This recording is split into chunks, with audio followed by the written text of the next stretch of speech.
welcome to The Making of a Nation, American History in VOA Special English. He was the top planner and policymaker under President George Washington. He was also the nation's first Secretary of the Treasury. Today, Maurice, Joyce, and Shep O'Neill continue the story of Alexander Hamilton.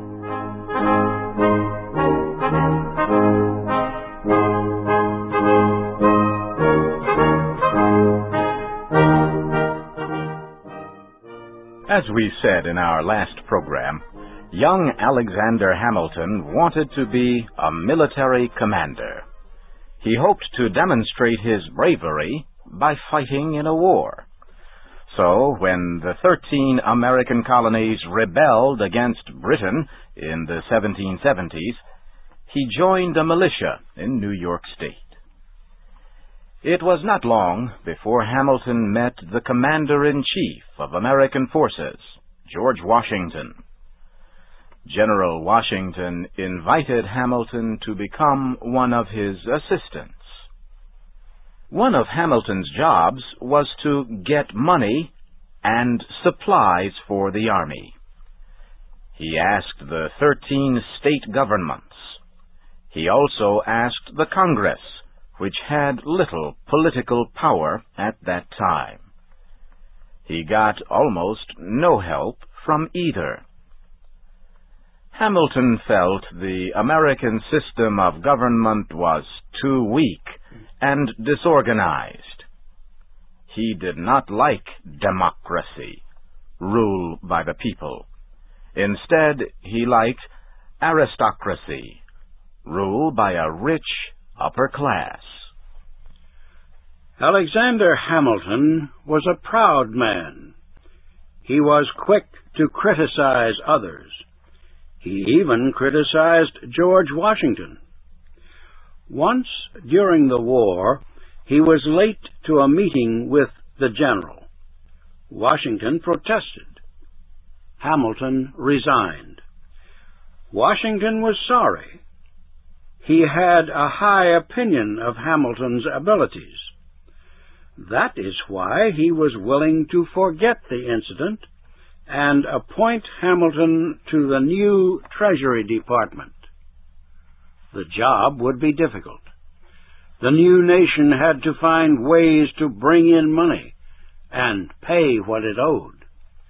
The new Constitution said the national government was responsible for repaying the state's wartime loans.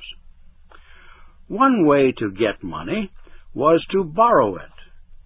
But no one wanted to lend money to the United States unless they were sure they would get it back. So, the Congress asked Treasury Secretary Hamilton to write a report about how to build up the government's credit. Hamilton's report said the government must pay back the full amount of all its debts. This caused a dispute. Many of the debts were in the form of government notes. The notes promised to pay someone for supplying food, clothing, and weapons to the rebel army. Some promised to pay soldiers for joining the army. The notes really were worth nothing, however. The wartime Congress had no money. People who got them lost hope of ever getting repaid, so they sold them to anyone willing to pay even part of the value. Hamilton's plan would repay the full value of the notes to those who owned them last. This meant the people who first got the notes from the government would receive nothing, and the people who bought them at low cost would receive much more than they paid.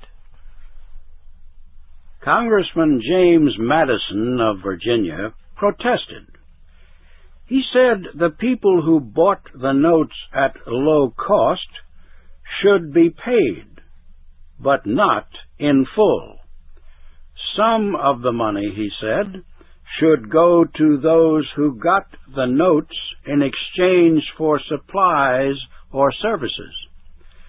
Madison made an emotional speech in Congress. He described the situation of former soldiers, forced by hunger to sell their government notes for almost nothing. He noted that the Union was established to protect the people against such injustice. Hamilton said the purpose of his plan was greater than simply paying debts. He said it was a way to build up the nation's credit so it could borrow money more easily in the future. Hamilton believed that those who bought the notes had a right to earn money from them. These men took a chance that the worthless notes would be worth something someday. The government could not deny them their profits. Many members of Congress felt sorry for the poor soldiers and their families, yet they voted against Madison's proposal and supported Hamilton's plan.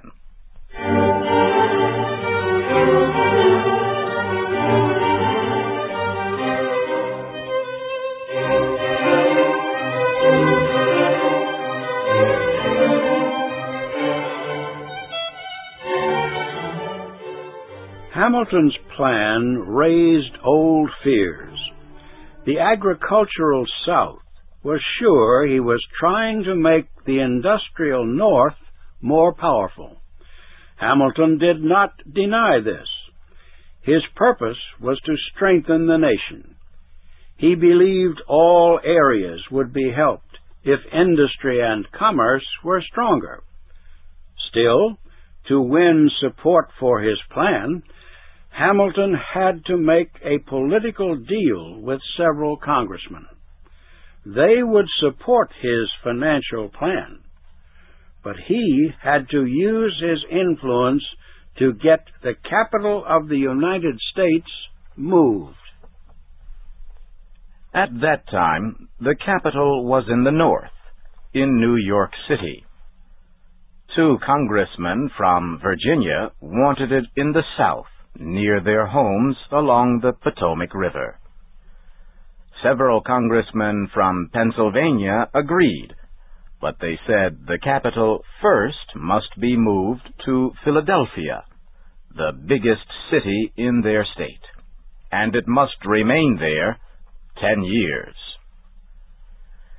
Congress accepted this plan by a close vote. President Washington signed it. It was well known that George Washington wanted the capital closer to his Virginia farm, Mount Vernon. Yet there is no evidence that he ever asked any member of Congress, or anyone else, to help get it moved there. Alexander Hamilton's plan to repay the nation's debts caused much protest.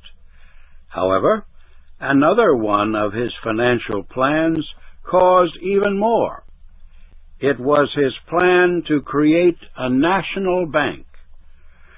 Hamilton argued that there were central banks in Britain, France, Germany, and the Netherlands.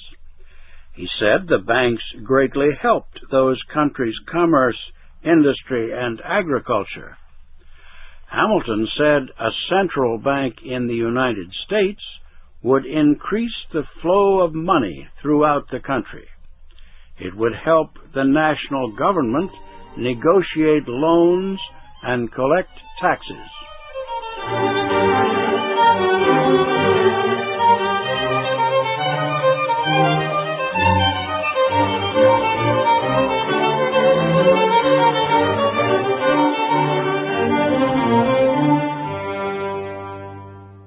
Critics argued that a national bank would give too much power to a few rich men in the North. It would take control of state banks on which Southern farmers and small businessmen depended. It would increase the use of paper money instead of gold and silver. James Madison led the opposition against Hamilton's plan in Congress. Madison believed the United States should not put all its wealth in one place, so he proposed a system of many smaller banks in different parts of the country. He also argued that the idea of a central bank was unconstitutional. No one knew more about the American Constitution than James Madison. He was given credit for most of the ideas in it. Everyone respected his explanation of its wording. Madison noted that the Constitution gives Congress a number of powers, which are stated. Congress has no powers beyond this. For example, he said, Congress has the power to borrow money, but it is permitted to borrow money only to repay debts, to defend the country, and to provide for the general good of the people. Madison rejected the idea that the right to create a central bank came from the power to provide for the general good of the people. He said, such an idea twisted the meaning and purpose of the Constitution. That, he said, was most dangerous. Madison's argument was powerful. Yet, once again, Hamilton won more congressional support. He got enough votes to approve his proposal to establish a national bank. Still, President Washington had to sign the bill into law. He worried about the possibility that the bill was not constitutional, so he asked 3 men for advice: Attorney General Edmund Randolph, Secretary of State Thomas Jefferson, and Treasury Secretary Alexander Hamilton. Randolph had no firm answer. Jefferson agreed with Madison. Creating a national bank violated the Constitution. Hamilton, of course, disagreed. He said the Constitution gave the government certain powers and named them, but it included others without naming them. It did this so the government could put its powers to work and act like a government. Such was the purpose of the Constitution, Hamilton said. These arguments did not completely answer all of President Washington's questions, but he went ahead and signed the bill to establish a national bank in America. Hamilton and Jefferson came to disagree on most issues. Their struggle for power in the new government led to the creation of America's political party system. That will be our story next week.